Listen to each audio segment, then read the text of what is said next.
Baiklah, Assalamualaikum warahmatullahi wabarakatuh dan selamat sejahtera. Pada hari ini saya akan kongsikan tentang satu tajuk iaitu beli rumah ataupun sewa rumah, mana yang lebih berbaloi. Jadi pasti menjadi cita-cita dan impian setiap satu daripada kita untuk mempunyai sebuah aset jangka masa panjang iaitu sebuah rumah, dan kita selalu dimomokkan ataupun dinasihatkan untuk menjadikan pembelian rumah ni antara perkara pertama yang perlu dilakukan apabila kita sudah menamatkan pelajaran. Tapi persoalannya, pada hakikatnya yang manakah lebih berbaloi antara membeli rumah ataupun menyewa rumah? Baiklah, pada hari ini saya ingin mengkhususkan perbincangan kita kepada golongan graduan, mungkin dalam lingkungan umur 23 tahun hingga 25 tahun yang baru saja menamatkan pelajaran dan mungkin masih dalam proses mencari pekerjaan ataupun sudah mendapatkan pekerjaan. Baiklah, apabila kita menceritakan ataupun membincangkan tentang financial decision ataupun keputusan kewangan, maka akan ada satu perkara yang perlu diambil kira iaitu kos lepas. Kos lepas adalah berbeza di antara individu yang berbeza. Antara kos lepas membeli rumah dan kos lepas menyewa rumah, mana yang lebih besar? Apabila kita membeli rumah, kita mempunyai satu komitmen untuk membayar pinjaman setiap bulan. Andai kata kita tidak menggunakan duit itu untuk membayar pinjaman, apakah peluang lain yang boleh digunakan untuk menjana pendapatan daripada duit itu? Itu adalah kos lepas apabila kita membeli rumah, kerana kita mempunyai komitmen untuk membayar pinjaman rumah secara bulanan. Tetapi apabila kita menyewa rumah pula, maka kos lepas kita adalah nilai rumah itu sendiri. Sebab apabila kita membeli rumah ini dikatakan sebagai satu pelaburan jangka masa panjang sebab harganya sentiasa meningkat. Jadi apabila kita terlewat membeli rumah, maka kos lepas menyewa rumah adalah nilai peningkatan harga rumah itu sendiri. Jadi sebenarnya ianya berbeza. Mungkin ada orang dia membuat keputusan untuk menyewa rumah, tapi duit lebihan daripada sepatutnya kalau dia membeli rumah kosnya lebih tinggi, duit lebihan tu digunakan untuk investment yang mempunyai pulangan yang lebih besar. Maka situasi bagi beliau adalah lebih baik untuk membeli rumah. Baiklah, antara tiga perkara utama yang boleh diambil kira oleh golongan graduan yang baru saja menamatkan pelajaran ataupun mendapatkan pekerjaan adalah, yang pertama adalah bayaran pendahuluan, yang kedua mobility, dan yang ketiga adalah bayaran-bayaran yang tersembunyi. Baiklah, apabila kita membandingkan kos pembelian rumah dan kos menyewa rumah, kebanyakannya apabila dibuat pengiraan, kos menyewa lebih murah pada jangka masa pendek. Sebagai contoh, dalam jangka masa 5 tahun ataupun 6 tahun, kos menyewa adalah lebih murah berbanding kos membeli.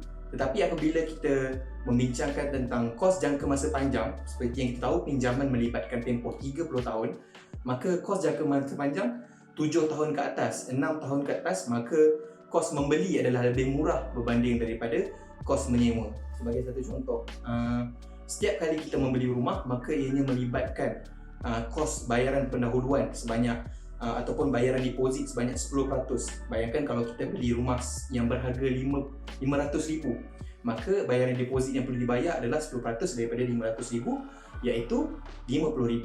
Dan terdapat juga kos-kos lain seperti legal fees, ejen hartanah, bayaran ejen hartanah, dan beberapa fees lain seperti stamp duty dan sebagainya.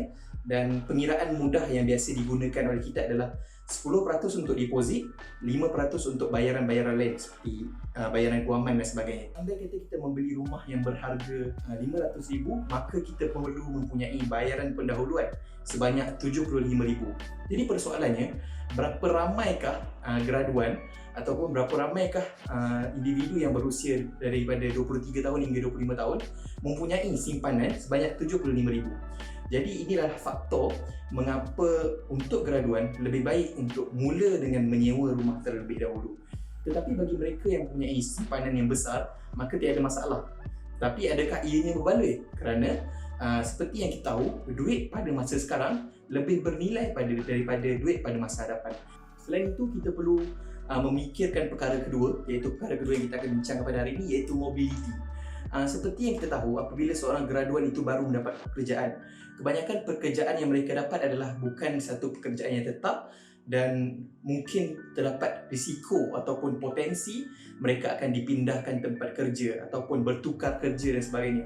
Kita dapat melihat bagaimana trend sekarang, anak-anak muda lebih gemar untuk bertukar kerja apabila mendapat tawaran yang lebih baik, mereka tukar kerja dan sebagainya. Sebagai contoh, andai kata anda hanya menyewa, maka tidak ada masalah untuk keluar pada bila-bila masa berdasarkan perjanjian dengan penyewa, tuan tanah dan sebagainya, dan mencari rumah sewa yang lain. Berbanding dengan membeli rumah, anda akan terpaksa membayar juga bayaran rumah itu dan sebagainya.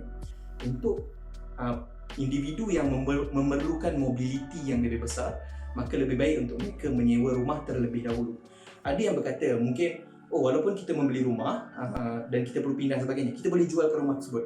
Tapi adakah kita pasti pulangan daripada jualan rumah itu tersebut? Sebab seperti yang kita tahu, rumah adalah satu pelaburan jangka masa panjang. Apabila kita cuba menjualnya dalam satu jangka masa yang pendek, maka terdapat risiko dan agak susah untuk kita mendapat pulangan seperti apa yang kita telah laburkan.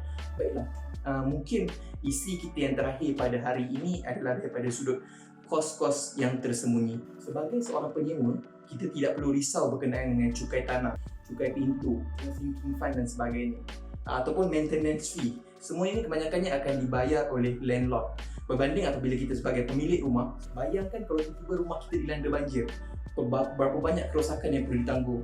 Tetapi apabila kita menyewa rumah tersebut, maka kerosakan tersebut akan ditanggung oleh pemilik rumah tersebut. Bagi pendapat peribadi saya sendiri, untuk mahasiswa ataupun untuk graduan yang baru saja menamatkan pelajaran dan tidak mempunyai satu kumpulan simpanan yang besar, adalah lebih baik untuk mungkin bekerja yang terlebih dahulu, stabilkan dulu pekerjaan kita dan gaji bulanan kita. Dalam masa yang sama, kumpulkan duit. Jika kita membayangkan untuk menduduki rumah yang bayaran pinjamannya 1,500 bulan, mengapa tidak kita mengumpul 1,500 bulan mulai sekarang? Jadi mulai daripada mendapat kerja dan terus kumpul setiap bulan. Dari situ kita akan menilai kemampuan kita. Adakah kita sebenarnya mampu untuk membeli rumah yang bayaran pinjamannya RM1,500 sebulan dan sebagainya. Selain daripada itu, apabila kita bekerja terlebih dahulu, mungkin dalam masa 3 tahun atau 5 tahun, tanpa kita sedar, sebenarnya kita juga mempunyai simpanan kedua, iaitu dalam tabungan KWSP. Jadi mungkin selepas tempoh 5 tahun ataupun 3 tahun, sudah ada sejumlah wang yang terkumpul yang boleh kita gunakan untuk sebagai bayaran muka.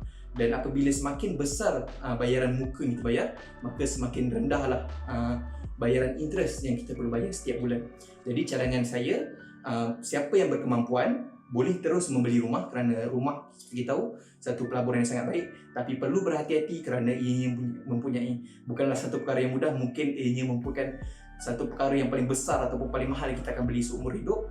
Dan yang kedua, mungkin kita boleh kukuhkan dulu kerjaya kita selama 5 tahun ataupun 3 tahun, kumpul dahulu bayaran muka dan sebagainya. Dan apabila kita sudah yakin dengan kemampuan yang pertama, kemampuan kewangan kita, dan yang kedua kemampuan pengetahuan kita dari sudut pembelian rumah, pengetahuan kewangan, menguruskan kewangan dan sebagainya, barulah kita mengambil risiko dengan membuat pembelian rumah dan sebagainya.